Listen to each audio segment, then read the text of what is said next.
आज का श्लोक बहुत ही महत्वपूर्ण है। मैं आप सभी का आधे घंटे के लिए अटेंशन चाहूँगा, लेकिन इस श्लोक को डिस्कस करने से पहले मैं आपसे जानना चाहूँगा, आप में से कितने भक्त हैं जो पिछली 3 भागवत कथाओं में लगातार आए हैं? बहुत ही कम भक्त हैं। कोई बताएगा कि क्या संदर्भ चल रहा है? यह श्लोक किसने बोला है? किन 2 लोगों के बीच में संवाद चल रहा है? पहले हम ये डिस्कस कर लें, फिर आज का श्लोक, उसके बाद श्लोक पर आएंगे आज के। महाराज परीक्षित और यस, धर्म के प्रतीक बैल के बीच में संवाद चल रहा है। थोड़ा सा ब्रीफ में मैं आपको संदर्भ बता देता हूँ, क्या कथा चल रही है, ताकि आज का श्लोक अच्छे से समझ में आए। राजा परीक्षित बहुत ही बड़े कृष्ण भक्त हैं,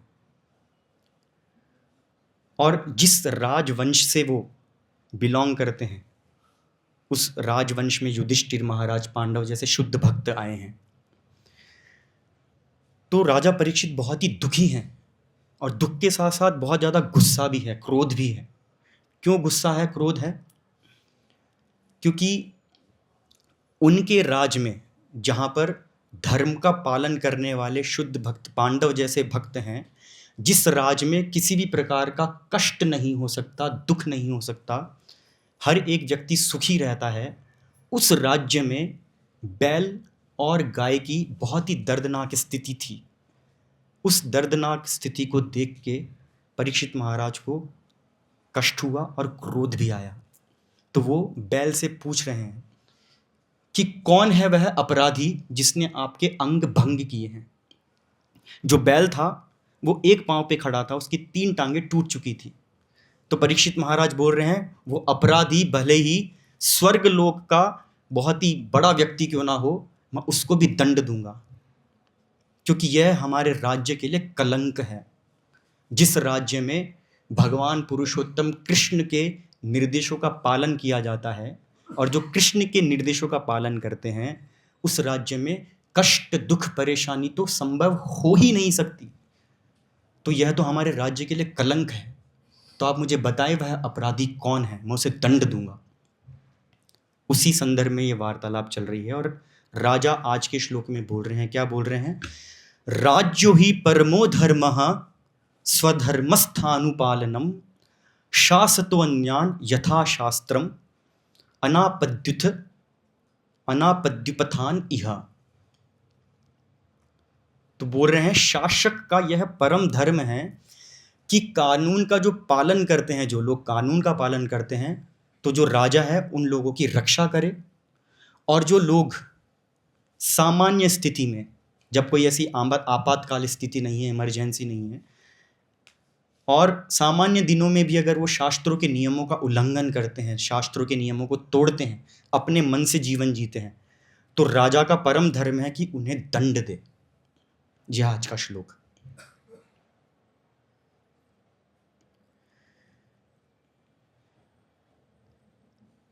तो राजा की यहाँ पे 2 ड्यूटी बताई गई है। क्या? एक है रक्षा देना, रक्षा करना। किन की रक्षा करना? जो नियमों का पालन करते हैं। और दूसरा क्या है? दंड देना, जो नियमों का पालन नहीं करते हैं। तो जो धर्म है, ये बहुत ही लोग समझ नहीं पाते धर्म है क्या। यहाँ पे आज धर्म की डेफिनेशन बता रहे, राजा का धर्म क्या है। लेकिन जो धर्म है वो है कि व्यक्ति अपने गुणों के आधार पर अपना कार्य करे, साथ ही साथ भगवान का नाम जप करे।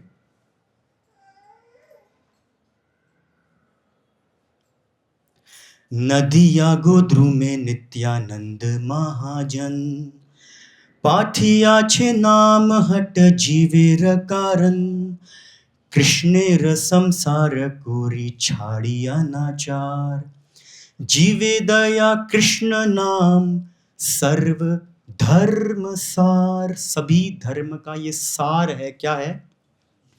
कृष्णेर संसार कोरी। ये जो संसार है, ये जो दुनिया है, ये कृष्ण की दुनिया है, और कृष्ण ने एक नियम बनाया है। क्या है वो नियम? जीवे दया हर जीव के प्रति दया होनी चाहिए। कृष्ण नाम और जीवा पे सदैव कृष्ण का नाम रहना चाहिए। सर्वधर्म सार, भगवत गीता के अध्याय 8 में भगवान कृष्ण क्या बोलते हैं अर्जुन को? भगवान कृष्ण अर्जुन को ये नहीं बोलते हैं कि अर्जुन अब ऐसा करो, तुम सन्यास ले लो, तुम ये क्षत्रिय मत बनो और तुम सन्यास जंगल में चला जाओ। नहीं, कृष्ण ने क्या बोला?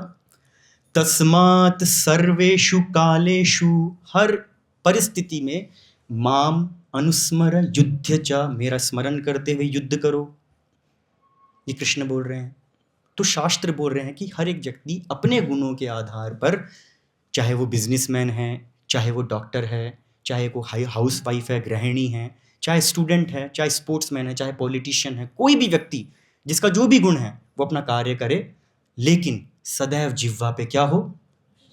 हरे कृष्ण कृष्ण कृष्ण हरे हरे, हरे राम राम राम हरे हरे। हमें याद है जब हम छोटे थे तो स्कूल जाने का मन बिल्कुल नहीं होता था, तो जैसे तैसे रोते रोते स्कूल जाते थे। तो पिताजी का ड्यूटी है बच्चों को सिखाना है, पढ़ाई कराना है, as a duty, as a शासक, घर के शासक हैं जो मुखिया होते हैं। तो हम देखते थे जब हम स्कूल से आते थे होमवर्क नहीं करते थे, मन नहीं लगता था, तो फादर ने एक टीचर अपॉइंट किया, ट्यूटर जो ट्यूशन देते हैं, और हम देखते थे कि फादर उन्हें पैसा भी देते हैं और पैसा भी देते हैं और वो ट्यूटर हमें पिटाई भी करता था। तो हम सोचते थे कि पिताजी मेरी पिटाई भी करवाते हैं और इस व्यक्ति को पैसा भी देते हैं। तो जो शासक होता है उसके हृदय में दया भी होती है, लेकिन दया के साथ साथ उनको ये भी पता है कि कब कितना दंड देना है। एक पिता को, एक घर के मुखिया को घर के मेंबर्स के लिए दया भाव हो सकता है, लेकिन वही पिता पड़ोस के व्यक्ति के लिए कोई ट्यूटर नहीं लगाएगा। यस और नो? तो ऐसे जो राजा होता है, राजा की फैमिली होती है पूरा राज्य। जो राजा होता है उसका ड्यूटी है पूरे राज्य को एक परिवार के जैसे देखे और परिवार में हर एक व्यक्ति को संरक्षण दे, और अगर कोई व्यक्ति नियम तोड़ता है तो समय समय पर उसे दंडित भी करे, पनिशमेंट भी दे। तो अगर हमें एक ऐसा शासक मिले जो धर्मपरायण है तो हमारा जीवन सफल है। रक्षा देने वाले तो बहुत हैं, लेकिन सबसे बड़े जो रक्षक हैं वे हैं भगवान कृष्ण। भगवान कृष्ण जो राजा है वह यह सोच के जीवन चलाता है कि ये जो संसार है ये कृष्ण का संसार है, यह संसार है कृष्ण का संसार है।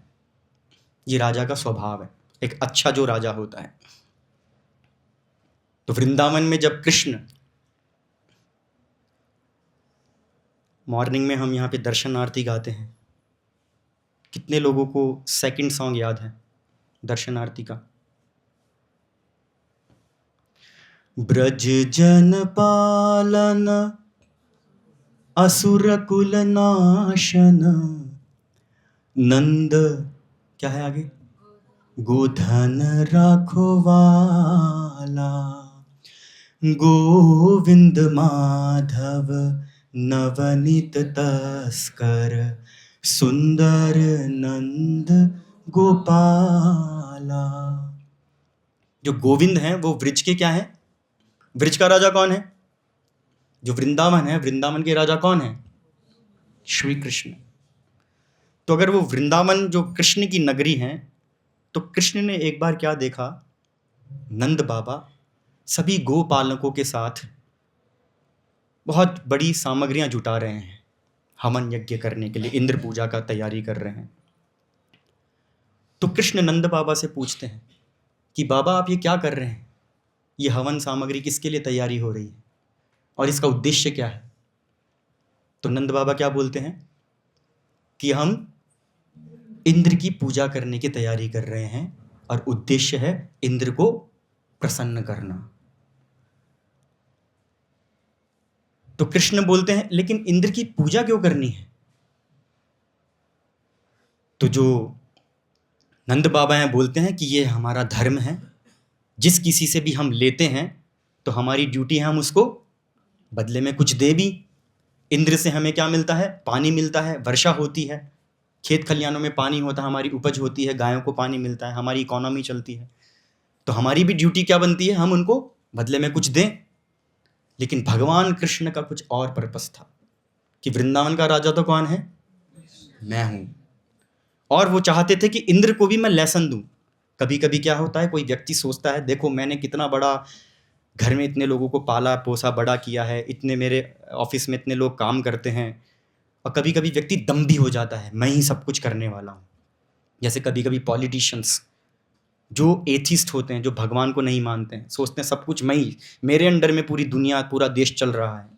तो इस प्रकार के जो लोग हैं भगवान कृष्ण को बिल्कुल भी पसंद नहीं है, क्योंकि जो हमें शक्ति मिलती है, बुद्धि मिलती है, वो भी कृष्ण देने वाले हैं। यह पूरा जगत, पूरी दुनिया किसका है? कृष्ण का है। वो विश्वाम्भर है, वो जगन्नाथ हैं। और उस जगन्नाथ ही ने दुनिया रची है। और इस दुनिया में हर एक व्यक्ति के कुछ गुण हैं, कुछ स्किल्स है। वो अपने स्किल्स के आधार पे कुछ कार्य करता है। कोई बिजनेस करता है, कोई ब्राह्मण है, कोई टीचर है, कोई पढ़ाता है, कोई गाना गाता है। तरह तरह के लोग हैं इस संसार में। लेकिन हर एक व्यक्ति को कृष्ण बोलते हैं मेरा गुणगान सदैव होता रहे। तो इंद्र को भी लेसन देना था कृष्ण को, और नंद और सबको बताना था कि मेरी पूजा करनी। तो जो कृष्ण है नंद बाबा को बोलते हैं कि ऐसा कीजिए बाबा, आप इंद्र की पूजा मत कीजिए। तो नंद बाबा बड़े आश्चर्य में पड़ जाते हैं, ये तो परंपरा से चल रही है पूजा, इंद्र की पूजा ना करें, क्या बात कर रहे हो? तो कृष्ण बोलते हैं देखिए पूजा करने से क्या होगा? जैसे हमारी जो ड्यूटी है, हमारा जो धर्म है वो है गायों की रक्षा करना और थोड़ा व्यापार करना, दूध दही बेचना। तो ऐसे ही इंद्र की ड्यूटी है बारिश करना। जैसे हम हमारी ड्यूटी कर रहे हैं, इंद्र अपनी ड्यूटी कर रहा है। तो इसमें इंद्र की पूजा करने की क्या आवश्यकता है? और इस प्रकार वाद और विवाद स्टार्ट होता है। लेकिन भगवान कृष्ण तो क्या हैं? बड़े वाक्पटु हैं, बड़े चतुर हैं। और अपनी चतुराई से उन्होंने नंद बाबा को, गोपालकों को, सभी को आश्वस्त कर दिया, सहमत कर दिया कि हाँ इंद्र की पूजा नहीं होगी। तो पूजा किसकी होगी? तो कृष्ण बोलते हैं देखिए बाबा, हमें तो दो जो शालीन स्वभाव, धर्मपरायण जो ब्राह्मण हैं, जो भगवान विष्णु को बहुत प्रिय हैं, हमें पहले उनकी पूजा करनी चाहिए।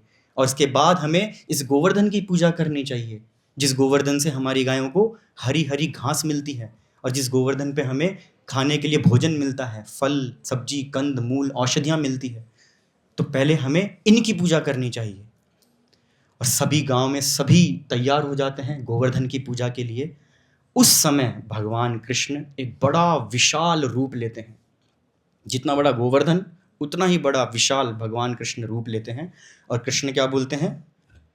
मैं गोवर्धन हूं और आपने जो भी सामग्रियां बनाई हैं मैं इसे स्वीकार करूंगा। और जो भी व्यक्ति, डराते भी हैं, जो भी व्यक्ति गोवर्धन की पूजा नहीं करेगा तो इस गोवर्धन पर बहुत बड़े बड़े सर्प हैं, वो सर्प उस व्यक्ति को काट खाएंगे, उसकी मृत्यु हो जाएगी। थोड़ा डराते भी हैं। कहने का मतलब है भगवान कृष्ण भगवत गीता में बोलते हैं पिताहमस्य जगतो माता धाता पितामह। इस पूरे संसार का पिता हूं मैं।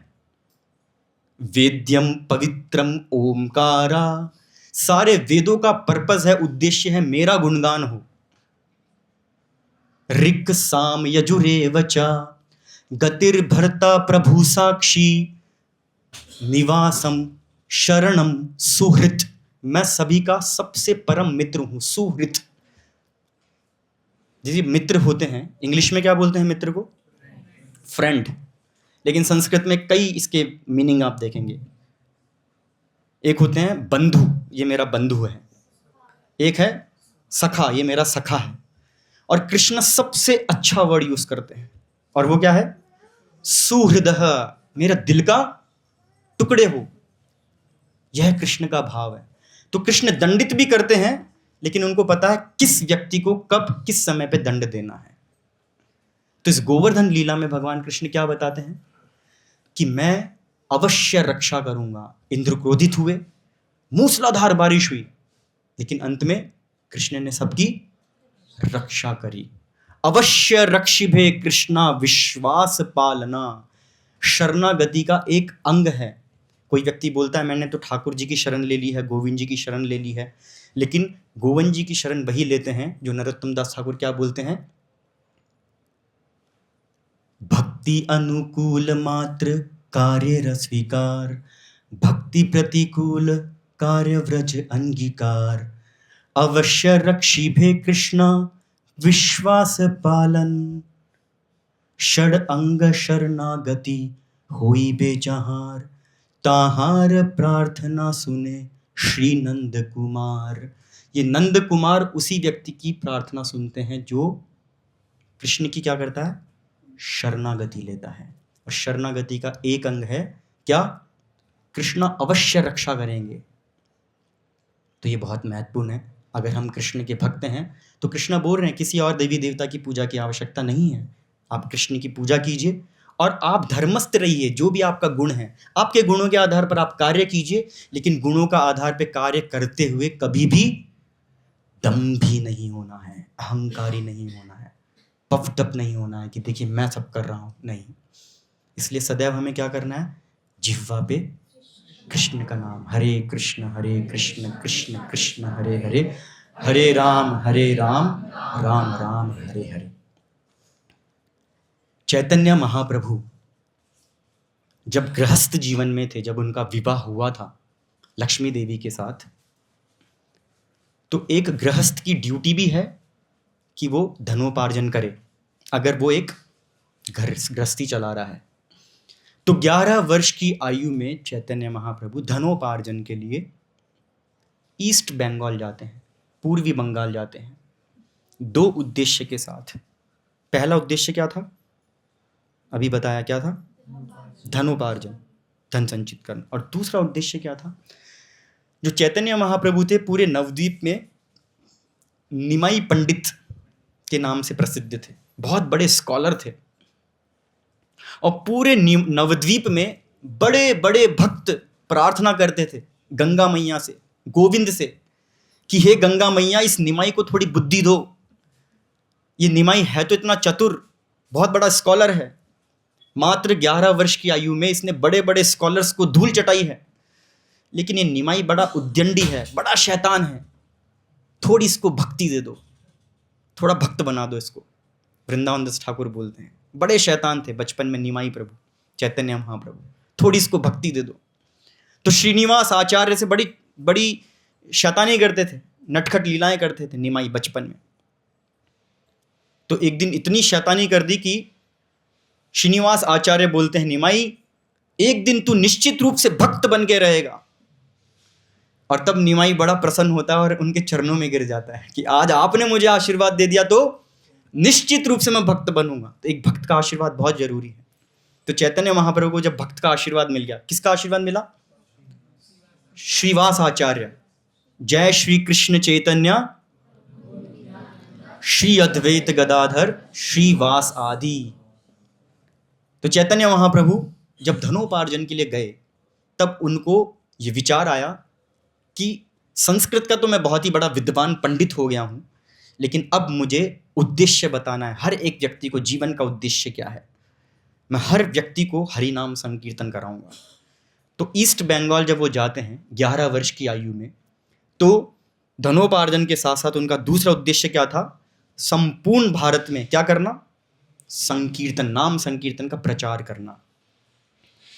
तब चैतन्य महाप्रभु की एक व्यक्ति से भेंट होती है। चैतन्य महाप्रभु की पर्सनैलिटी से, उनके व्यक्तित्व से, उनके चरित्र से बहुत से लोग इतने प्रभावित हो जाते हैं, महाप्रभु को देखने मात्र से वो लोग भक्त बन जाते थे।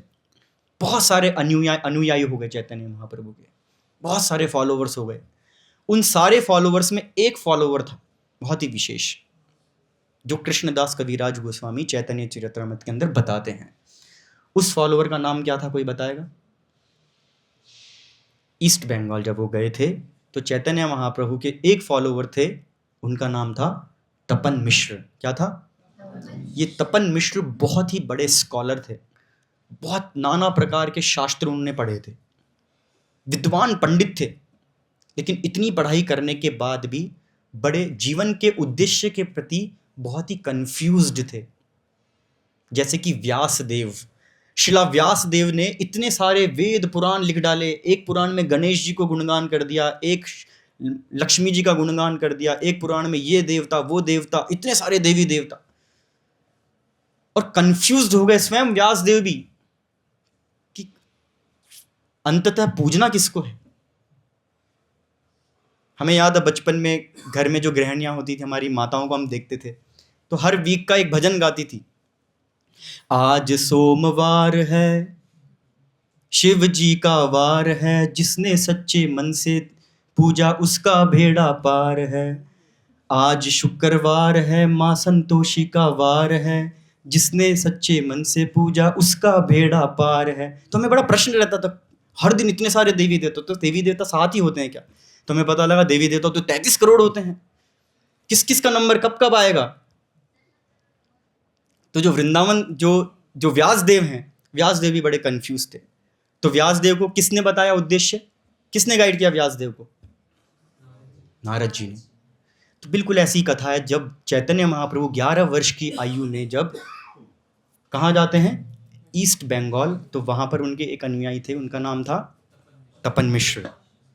और तपन मिश्र सेम प्रश्न पूछते हैं, मैंने इतनी पढ़ाई करे हैं, इतनी वेद पुराण पढ़े हैं, शास्त्र पढ़े हैं, मैं बहुत बड़ा पंडित हूँ, स्कॉलर हूँ, लेकिन मैं बहुत कंफ्यूज्ड हूँ कि जीवन का उद्देश्य क्या है, आप मुझे बताइए। तब चैतन्य महाप्रभु ने कहा कि जीवन का उद्देश्य है तुम्हारा जो भी गुण है, जैसे तुम स्कॉलर हो तो लोगों को पढ़ाओ, जैसे कोई टीचर है तो पढ़ाएगा, कोई व्यवसायी है वो व्यवसाय करेगा, तो तुम्हारा जो भी गुण है तुम अपना गुण के आधार पे, स्कॉलर हो तो ऐसे स्कॉलरशिप करो, लेकिन साथ में क्या करो, हरे कृष्ण कृष्ण कृष्ण हरे हरे, हरे राम राम राम हरे हरे। हमारी जीभ ऐसी ट्रेंड हो जानी चाहिए कि हम भगवान का नाम जप करते करते अपने हर एक कार्य कर सके। उस व्यक्ति को बोलते हैं यह व्यक्ति धर्मस्थ है, अपने धर्म का सही से पालन कर रहा है। जिह्वा, ये जो जीभ है, ये सतत भगवान का नाम लेती रहे। रूप Goswami nectar of instruction Upadeshamrita में क्या बोलते हैं? तन्नाम रूप चरितादि सुकीर्तनानु स्मृत्यो क्रमेण मनसा मनसी नियोज्य तिष्ठन व्रजे तदनुरागी जनानुगामी कालम नयेत अखिलम इति उपदेश सारम। सारे उपदेशों का सार यही है, आप अपना कार्य करते रहिए, लेकिन क्या कीजिए साथ ही, मनसा और रसना, आपका मन और आपकी रसना, रसना मतलब जिह्वा, भगवान का नाम लेती रहे। इसको बोलते हैं परफेक्शन ऑफ वर्क। योगः कर्मसु कौशलम, आप कार्य कर रहे हैं लेकिन धर्मस्थ होके भगवान का गुणगान कर रहे हैं। अगर आप घर की गृहिणी हैं तो घर के कार्य कर रही हैं, तो आप गोपियों से सीखिए। उत्थाय गोप्यो पररात्र भागे, सुबह जल्दी उठ जाती हैं, रात्र भागे, रात्र के सबसे लास्ट भाग में ब्रह्म मुहूर्त में उठ जाती हैं गोपियां। क्या करती हैं? उत्थाय गोप्यो पररात्र भागे स्मृत्वा यशोदा सुत बाल केलिम प्रेमना प्रजुहा दधि मंथयन्त्यो गोविंद दामो दरमाधवेति, गोविंद दामोदर माधवेति, गोविंद दामोदर माधवेति। क्या करती हैं गोपियां? सुबह जल्दी उठ जाती हैं और उठ के क्या करती हैं? सुबह उठते ही स्मृत्या, किसको याद करती हैं? यशोदा सुत बाल केलिम, यशोदा सुत कृष्ण की बाल लीलाओं को याद करती हैं। स्मृत्वा यशोदा सुत बाल केलिम, सुबह उठते ही भगवान को स्मरण करना, ये ड्यूटी है हर एक मनुष्य की। लेकिन अभी क्या है, सुबह उठते हम क्या करते हैं? कितने नोटिफिकेशंस आए, किसी ने रिप्लाई किया कि नहीं किया? स्मृत्वा यशोदा सुत बाल केलिम, और क्या करती हैं? दधि मंथयन्तु, दही को मथ रही हैं, घर का सारा कार्य कर रही हैं, बट क्या कर रही हैं? क्या कर रही हैं? क्या कर रही हैं? गोविंद दामोदर माधवेति, गोविंद दामोदर माधवेति, गोविंद दामोदर माधवेति। अगर आप घर की गृहिणी है, घर के कार्य कीजिए तो नाम जप कीजिए। अगर आप व्यापारी हैं, बिजनेस करते हैं या ऑफिस में जाते हैं, कहीं जाते हैं, तो एक दूसरे से जब आप बात करते हैं तो instead of telling hi hello क्या बोलना है? हरे कृष्णा, राम राम। जब गोपियां जब व्यापार करती थी तो क्या करती थी? व्यापार किस चीज का करती थी? दूध और दही का व्यापार करती थी। तो बिल्वा मंगल ठाकुर क्या बोलते हैं? विक्रेतु कामाखिल गोप कन्या मुरारी पादार्पित चित्त वृत्ति दद्याधिकम मोह वशाद वोचद गोविंद दामोदर माधवेति गोविंद दामोदर माधवेति गोविंद दामोदर माधवेति। बाजार जा रही हैं, दूध दही मक्खन ले जाती है, लेकिन क्या बोलती हैं? गोविंद ले लो, दामोदर ले लो, माधव ले लो। लोगों को समझ में आता है तो दूध दही देना ही होता है। जैसे बाजार में आप देखेंगे कुछ लोग अखबार वाले होते हैं, क्या कुछ ना कुछ एक उनकी एक टोन होती है कुछ बोलने की, सबको समझ में आता है वो अखबार रद्दी वाला आ गया है। तो वो क्या बोलती हैं? गोविंद ले लो, दामोदर ले लो, माधव ले लो, सबको समझ में आ जाता है अच्छा दूध लेना है। तो हमारी स्मृति, हमारा जीवन धर्मस्थ, हम अपने गुणों के आधार पर अपना कार्य करें, लेकिन सदैव क्या रखें याद? कृष्ण का सदैव चिंतन चलता रहे। रशिया के अंदर एक बार प्रभुपाद जी प्रोफेसर कुटोस्की के साथ, बहुत ही बड़े स्कॉलर थे, उनके साथ चर्चा चल रही थी। तो उस चर्चा में शिला प्रभुपाद बोलते हैं कि हम ये नहीं कहते हैं कि आप सब छोड़ दीजिए। अगर आप स्कॉलर हैं, डॉक्टर हैं, कुछ भी, अगर आप वर्कर हैं, फैक्ट्री में कार्य करते हैं, नट बोल्ट घिस रहे हैं, तो आप नट बोल्ट घिसते हुए भी आप भगवान का स्मरण कर सकते हैं, हरे कृष्णा जप कर सकते हैं आप। तो यह है धर्मस्थ होना, ये बहुत महत्वपूर्ण है। तो आज के श्लोक में एक और बहुत महत्वपूर्ण बात है, फिर उसके बाद मैं अपनी वाणी को विराम दूंगा। देखिए यहां पर बताया जा रहा है आपत्काल। आपत्काल में आप धर्म का पालन अगर नहीं करते हैं तो आपको दंड बिल्कुल भी नहीं लगेगा। बट वो आपत्काल, एक होता है आपत्काल और एक दूसरा क्या होता है इसका अपोजिट? सामान्य काल, दैनिक दिनचर्या, नॉर्मल लाइफ और एक इमरजेंसी टाइम। तो इमरजेंसी टाइम पे अगर हम अपनी ड्यूटी नहीं करते हैं तो कोई दंड नहीं मिलेगा, लेकिन हम सामान्य काल पे भी नहीं कर रहे हैं तो क्या मिलेगा? दंड मिलना चाहिए। ये आज के श्लोक में बताया। जैसे विश्वामित्र मुनि, महाभारत के अंदर वर्णन आता है, विश्वामित्र मुनि एक समय 12 वर्ष तक ऐसा घोर अकाल पड़ा, ना अन्न था खाने को, ना फल, ना कंद मूल सब्जियां, कुछ भी नहीं था। और भूख की पीड़ा बताते हैं शास्त्रों में बड़ी दुखदायक कष्टदायक होती है भूख की पीड़ा। हम तो भाग्यशाली हैं, हमें दिन में एक बार तो खाना मिल ही जाता है, लेकिन जिस व्यक्ति को खाना नहीं मिलता है, जो भूख की जो पीड़ा होती है, तो शास्त्र बोलते हैं मरता तो क्या नहीं करता। अगर वो मर रहा है तो कुछ भी कर सकता है वो। तो विश्वामित्र मुनि ऐसी स्थिति में थे कि अपने प्राण बचा लें बस। तो एक चांडाल के घर के बाहर कुत्ते का मांस लटका हुआ था और विश्वामित्र मुनि मजबूर हुए उस मांस को खाने के लिए। जब गांव के लोगों ने देखा कि महामुनि आप तो ऋषि हैं, आप मांस भक्षण कर रहे हैं, लेकिन जब उनको स्थिति समझ में आई तो शास्त्र बोलते हैं गलती नहीं थी उनसे, कोई उसको गलती नहीं मानेंगे। गलती किसको मानेंगे?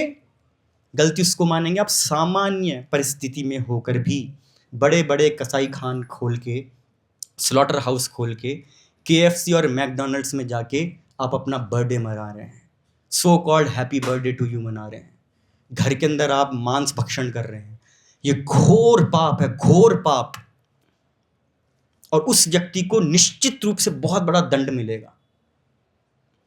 शास्त्र बिल्कुल यहां पे शास्त्र बता रहे हैं हर एक व्यक्ति के प्रति दया होनी चाहिए, यस और नो।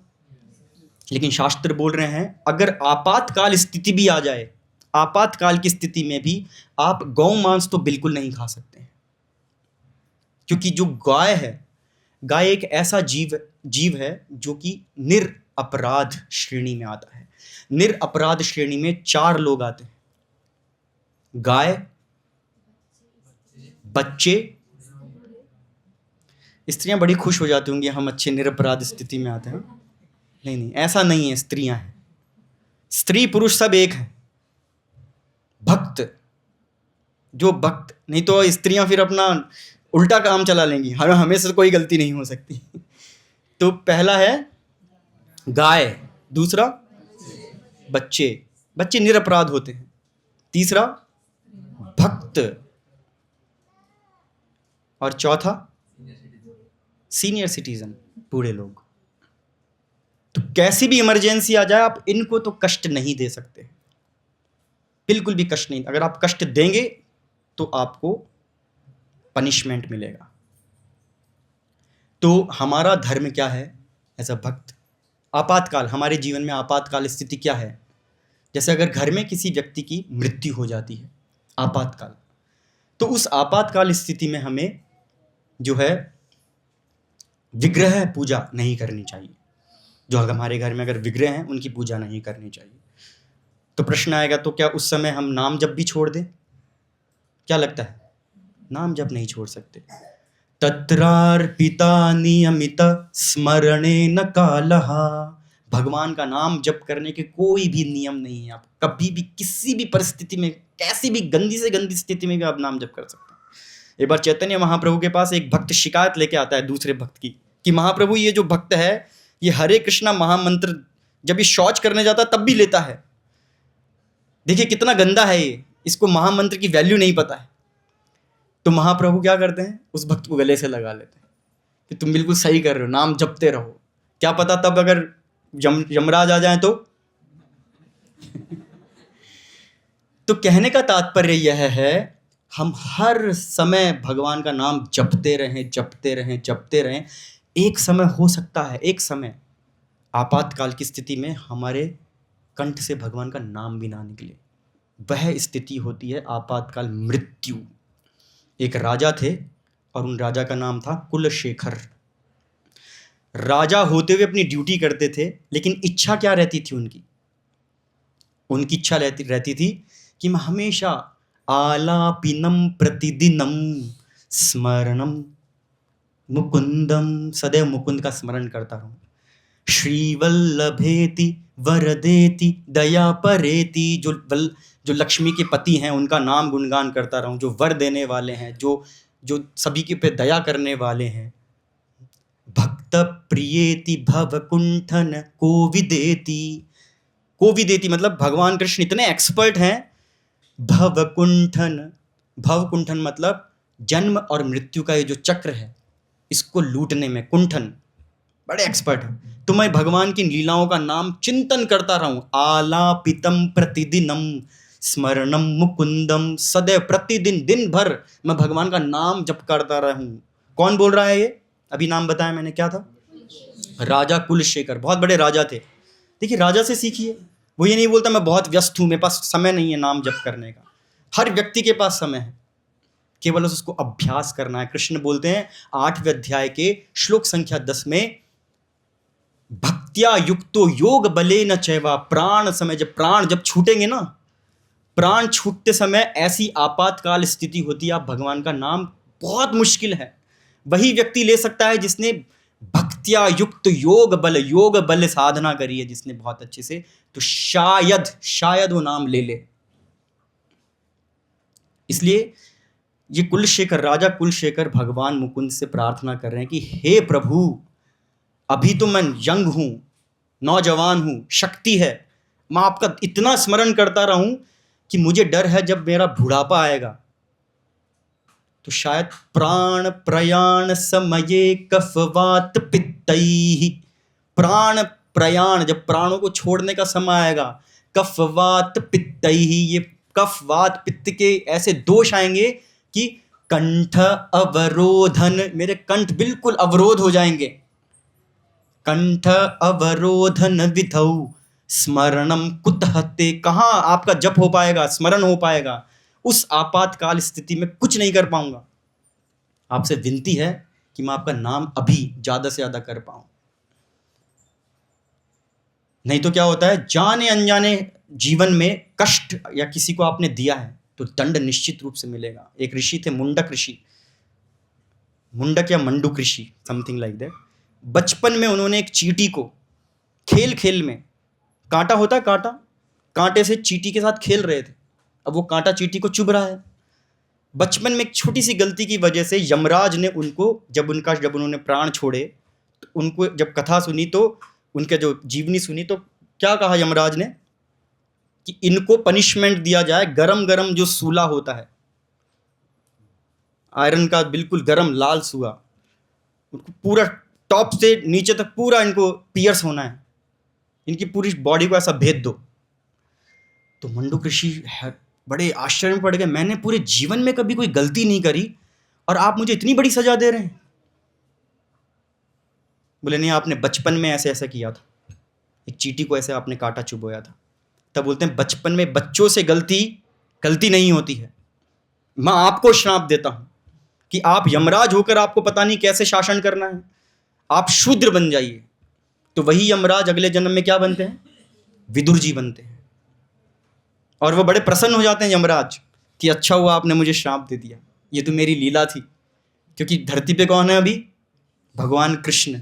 तो कृष्ण के दर्शन हो जाएंगे। मेरी जो ड्यूटी है, मेरी ड्यूटी बहुत बेकार है, यहाँ पे सबको पनिशमेंट देना पड़ता है, सब लोग चिल्लाते हैं, परेशान होते हैं।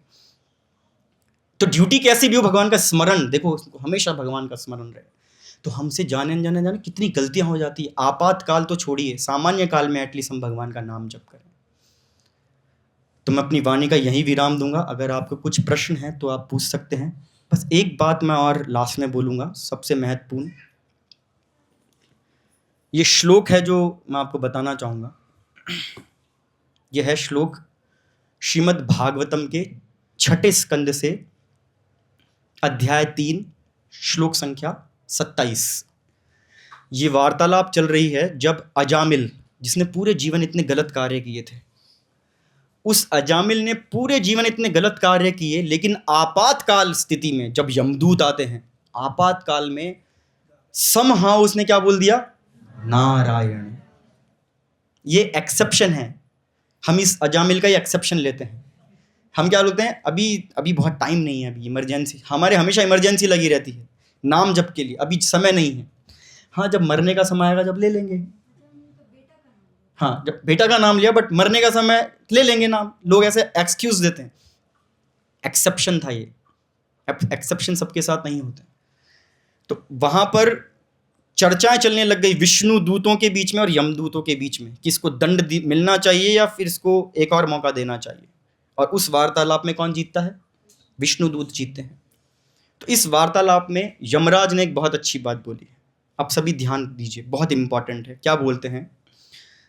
वे बोलते हैं, ते देव सिद्ध परिगाव परिगीत पवित्र गाथा, ये साधव समदृशो भगवत प्रपन्नाः, तान नोपसिद्ध हरेर गदया भी गुप्ताम नैषाम वयम न च वयः प्रभवाम दंडे। यमराज अपने यमदूतों को बोल रहे हैं कि देखो, हमारी तो ड्यूटी है, जो गलत करेगा उसको दंड देना है, लेकिन मैं तुम्हें थोड़ा चेता रहा हूं कि जो भी भगवान के भक्त हैं, जो भगवान का नाम जप करते रहते हैं, तो उनकी रक्षा के लिए, उनके रक्षापति कौन है? भगवान विष्णु। गदया भी गुप्ताम, अपनी गदा के साथ खड़े रहते हैं उसकी रक्षा के लिए। जैसे इमेजिन कीजिए, आप जब कर रहे हो और आपके साथ गदा के साथ भगवान खड़े हैं आपके साथ, कुछ नहीं होगा, भक्त है मेरा। तो बोल रहे हैं कि गदा के साथ भगवान खड़े रहते हैं। यमदूत अगर तुम वहां जाओगे तो भगवान गदा से तुम्हारी पिटाई करेंगे। मैं तो क्या, अगर शिवजी और ब्रह्मा जी, इस श्लोक में बोल रहे हैं, यमराज बोल रहे हैं, अगर शिवजी और ब्रह्मा जी भी अगर चाहें इस व्यक्ति को दंड मिलना चाहिए, तब भी कौन खड़ा है वहां पे? कृष्णा खड़े गदा लेके। नहीं, नाम जप करता है ये। तो हम इस श्लोक से हम यही सीखें कि धर्मस्थ अनुपालनम, हम धर्म का अनुपालन करते रहें, अपने गुणों के आधार पर अपने कार्य करते रहें, लेकिन सदैव क्या करते रहें? हरे कृष्ण कृष्ण कृष्ण हरे हरे, हरे राम राम राम हरे। तो भगवान निश्चित रूप से हमें रक्षा प्रदान करेंगे।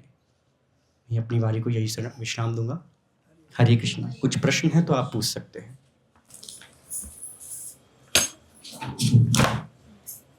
कृष्ण प्रभु। हरे कृष्णा। जैसे कि घर में झाड़ू लगाते हुए चींटी या फिर मच्छर हम मारते हैं ना, तो उससे भी हमको पाप लगेगा। निश्चित रूप से आपने किसी को कष्ट दिया है तो आपको भी उसका पाप मिलेगा। घर में आप झाड़ू मारते हैं, कीट पतंगे मारते हैं, तो उसका पाप लगेगा कि नहीं लगेगा? लगेगा। ढूंढ ढूंढ के मत मारिए। भगवान के ऑल्टर में अगर आप पोंछा लगा रहे हैं, सेवा में मर रहे हैं, तो कोई दिक्कत नहीं है, बट अवॉइड कीजिए। एक बार प्रभुपाद जी मायापुर में सो रहे थे, तो मायापुर में मच्छर बहुत बड़े बड़े मच्छर हैं, बहुत बड़ा काटते हैं। तो एक भक्त था जो प्रभुपाद को मच्छर जो है काट रहा था, तो वो मतलब मच्छर इधर उधर घूम रहे थे, तो वो एक मच्छर मारने के लिए कुछ लेकर आता है, तो मच्छरों को मारता। तो एक रूम के अंदर एक मच्छर था, तो भक्त जो था वो उस मच्छर को देख रहा था, उसको मारने का प्रयास कर रहा था। तो प्रभुपाद बोलते स्टॉप। तो भक्त घबरा गया, प्रभुपाद ने डांट दिया मुझे। फिर जैसे मच्छर उड़ता उड़ता प्रभुपाद की जंघा पे बैठ गया, खून पी रहा था। तो प्रभुपाद ने बोला नाउ यू किल हिम, अभी मार दो। तो स्वयं की रक्षा के लिए अगर आप कुछ ऐसा कर रहे हैं तो आपको पाप नहीं लगेगा। हरे कृष्णा। श्रील प्रभुपाद की, दामोदर मास की, श्री दामोदर जी की, श्रीमद् भागवतम की। निताई गौर प्रेमनंदे हरि हरि।